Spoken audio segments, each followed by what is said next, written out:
Hola mis amigos de las redes, yo llego a este Sunroof desarmado ya. Que el cliente cansado de esperar que lo reparen en un pseudo taller. Busco en TikTok, nos encontró y vino al taller.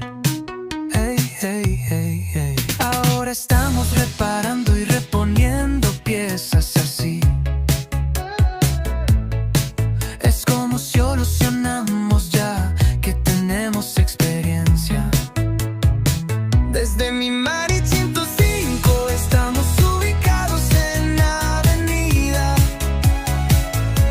México 106, la victoria dentro del grifo. Manay, Malem, chara, chara, hey, hey, hey, hey, chara, hey, hey, hey, hey, chara, hey.